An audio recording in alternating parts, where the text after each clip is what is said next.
Hello friends, welcome back to Bind study point. दोस्तों, जो हमारी व्यक्तित्व की सीरीज चल रही है जिसमें हम कुछ फेमस पर्सनालिटीज़ की चर्चा कर रहे हैं, चाहे वह विज्ञान से रिलेटेड हों, चाहे साहित्य से रिलेटेड हों, चाहे हिंदी साहित्य से रिलेटेड हों, सभी व्यक्तित्व की हम एक एक करके चर्चा करेंगे।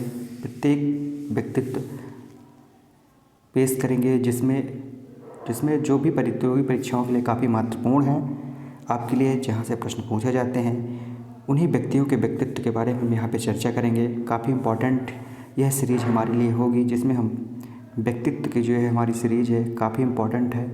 राष्ट्रीय और अंतर्राष्ट्रीय व्यक्तित्व की हम इसमें चर्चा करेंगे, जिसमें से आपके 3 मार्कर क्वेश्चन, 1 लाइनर फैक्ट और MCQs भी सारे इसी में शामिल होंगे। और सारे वीडियो काफ़ी हेल्पफुल होंगे क्योंकि यहीं से प्रश्न आते हैं, और जिस टॉपिक से जिस भी व्यक्ति के बारे में प्रश्न पूछा गया है उन्हीं के वीडियो को यहाँ पे लिया जाएगा। तो आपके लिए काफ़ी महत्वपूर्ण सीरीज है। आप सभी लोग इस सीरीज़ के साथ जुड़े, वीडियो को ज़्यादा से ज़्यादा शेयर करें, चैनल को सब्सक्राइब करें। तो आज व्यक्तित्व में जो हमारा पहला वीडियो है उसमें हम चर्चा करेंगे प्रसिद्ध व्यक्तित्व की, तानसेन की।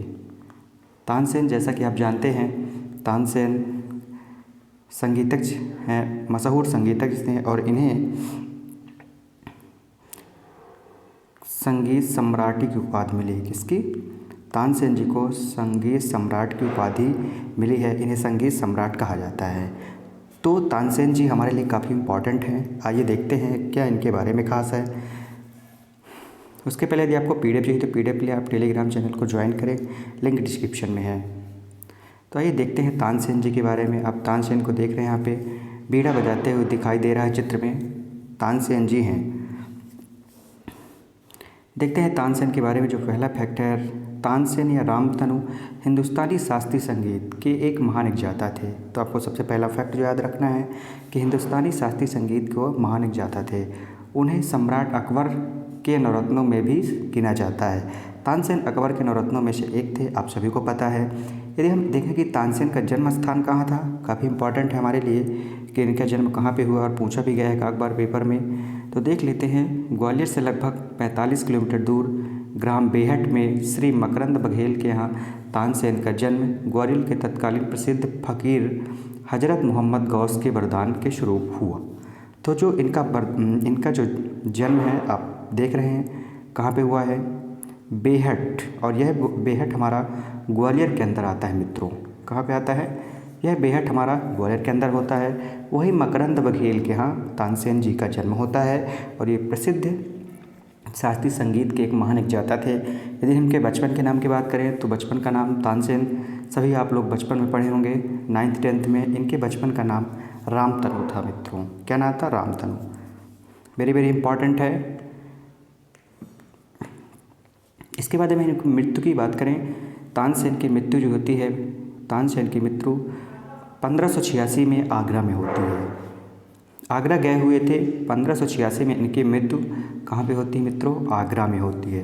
याद रखना, इनकी मृत्यु आगरा में होती है, और इनका जो मकबरा है वो ग्वालियर में है। तब यहाँ पे आप सोच रहे होंगे कि इनकी मृत्यु आगरा में हुई लेकिन इनका मकबरा ग्वालियर में है। तो इनके जो गुरु थे मोहम्मद गौस, ये इनकी इच्छा थी कि हमारा जो मकबरा हो वह मोहम्मद गौस के मकबरे के जस्ट बगल में हो। तो उसी के कारण इनके मकबरे का निर्माण ग्वालियर में करवाया गया है। काफ़ी फेमस मकबरा है, आप चित्र में देख सकते हैं, काफ़ी भव्य मकबरा है, तानसेन जी का मकबरा है।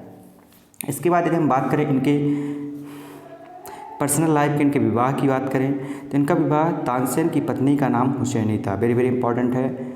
वह रानी मृगनयनी की दासी थी। जो तानसेन की पत्नी थी उसका नाम हुसैनी था, और वह रानी मृगनयनी की दासी थी। तानसेन के 4 पुत्र हुए। चारों पुत्र का नाम देख लेते हैं। सूरज सेन, शरद सेन, तरंग सेन, विलास खान, और एक पुत्री थी जिसका नाम था सरस्वती। तो आपको याद रखना है, सूरज सेन, शरद सेन, तरंग सेन और एक विलास खान थे। उसके अलावा यदि हम उनकी बेटी की बात करें तो बेटी के उनके नाम था सरस्वती। सरस्वती तानसेन की बेटी थी, ये आपको याद रखना है। तानसेन की बेटी का नाम सरस्वती था। यदि हम जन्म नाम की बात करें, तानसेन की देख चुके हैं। इनके जन्म नाम रामतनु पांडे है, के जन्म में रामतनु पांडे के नाम से जाना जाता था। यदि हम शैली की बात करें तो इनकी शैली क्या है? हिंदुस्तानी शास्त्रीय संगीत शैली थी इनकी, याद रखना है आपको। इनके बारे में कहावत है कि संगीत सम्राट तानसेन के ग्वालियर में एक प्रसिद्ध कहावत है कि यहाँ बच्चे रोते हैं तो सुर और पत्थर लुढ़कते हैं तो ताल निकलता है। इस नगरी ने पुरातन काल से आज तक एक से बढ़कर एक प्रतिभाएं संसार को दी और संगीतकार सूर्य तानसेन इनमें सर्वोपरि हैं। तो तानसेन जी का स्थान काफ़ी महत्वपूर्ण है। जितने भी संगीतज्ञ हुए हैं उनमें तानसेन का स्थान सर्वोपरि है मित्रों। इसके बाद जो हमारे लिए एक इम्पॉर्टेंट प्रश्न बनता है कि इनकी रचनाएं कौन कौन सी हैं, अक्सर पूछ ली जाती हैं प्रतियोगी परीक्षाओं में। तो तानसेन ने 3 ग्रंथ इनके उल्लेख मिले हैं, 3 ग्रंथ की रचना इन्होंने की थी, जिनमें से पहला है संगीत सार, वेरी वेरी इंपॉर्टेंट है संगीत सार। दूसरा प्रश्न है रागमाला, संगीत सार, रागमाला। और तीसरा है श्री गणेश स्रोत। ये तीनों तानसेन द्वारा लिखे गए हैं, संगीत सार, रागमाला और श्री गणेश स्रोत। तो याद रखना है आपको, तीनों काफ़ी इंपॉर्टेंट है, पूछा जा सकता है दोस्तों। तो ये रहे हमारे तानसेन। इसके बाद हम तानसेन के बारे में कुछ विशेष चीज़ें देख लेते हैं, क्या इंपॉर्टेंट है तानसेन के बारे में, कुछ विशेष चीज़ों की चर्चा कर लेते हैं तानसेन के बारे में। तो आइए देखते हैं। एक बार की बात है जब तानसेन रीवा के राजा रामचंद्र के दरबार में गाने के लिए आए हुए थे। रीवा के राजा थे रामचंद्र, उनके दरबार में तानसेन आए हुए थे। उसके पहले तानसेन को वो जानते नहीं थे, सिर्फ उनका नाम सुने हुए थे। उन्होंने तानसेन का नाम तो सुना था पर गायन नहीं सुना था। उसी दिन तानसेन ने गायन सुनाकर राजा रामचंद्र मुग्ध हो गए। उसी दिन से तानसेन रीवा में रहने लगे। ये काफ़ी बड़ी उपलब्धि थी तानसेन के लिए और रीवा के लिए भी काफ़ी बड़ी उपलब्धि थी कि तानसेन आए रीवा के राजा रामचंद्र के दरबार में। और रामचंद्र उनके गायन शैली से इतना प्रसिद्ध हुए, इतना खुश हुए कि उसी दिन से तानसेन जी रीवा में रहने लगे। नेक्स्ट प्रश्न है भारतीय संगीत के इतिहासकार में ध्रुपदकार के रूप में तानसेन का नाम सदैव अमर रहेगा। इसके साथ ही ब्रज भाषा के पद साहित्य का संगीत के साथ जो अटूट संबंध रहा है उसके संदर्भ में तानसेन हमेशा चिरस्मरणीय रहेंगे। तानसेन का योगदान काफ़ी महत्वपूर्ण है मित्रों, ये आपको याद रखना है। इसके बाद एक महत्वपूर्ण तथ्य है तानसेन अवार्ड, क्योंकि प्रत्येक दिया जाता है तानसेन अवार्ड हर साल दिसंबर में। किस मंथ में दिया जाता है आपको याद रखना है। तानसेन अवार्ड लगभग 1980 से दिया जाता है। तानसेन कब से दिया जाता है? 1980 से। ये तानसेन अवार्ड जो 1980 से दिया जाता है। तानसेन के काव्य के प्रास ही राष्ट्रीय संगीत समारोह तानसेन समारोह का आयोजन किया जाता है, जिसमें हिंदुस्तानी क्लासिकल म्यूजिक का तानसेन सम्मान और तानसेन अवार्ड दिया जाता है। उनके द्वारा निर्मित राग सदा उनकी बहुमुखी प्रतिभा और गौरवमय इतिहास का स्मरण कराते रहेंगे। भारतीय संगीत में अखिल भारतीय गायकों की श्रेणी में संगीत सम्राट तानसेन का नाम हमेशा अमर रहेगा। तो जो तानसेन अवार्ड है प्रत्येक वर्ष दिसंबर में दिया जाता है और 1980 में इसकी शुरुआत होती है। यह मध्य प्रदेश सरकार द्वारा दिया जाता है, आपको याद रखना है। प्रतिवर्ष है तानसेन अवार्ड दिया जाता है। काफ़ी महत्वपूर्ण है मध्य प्रदेश की दृष्टि से और तानसेन भी मध्य प्रदेश की दृष्टि से काफ़ी महत्वपूर्ण है। यदि हम इसकी उपाधि की बात करें, उपाधि की जो तानसेन जी को जो उपाधि मिली थी, आपको याद रखना है, भूलना नहीं है। संगीत सम्राट के रूप में तानसेन जी को जाना जाता था मित्रों।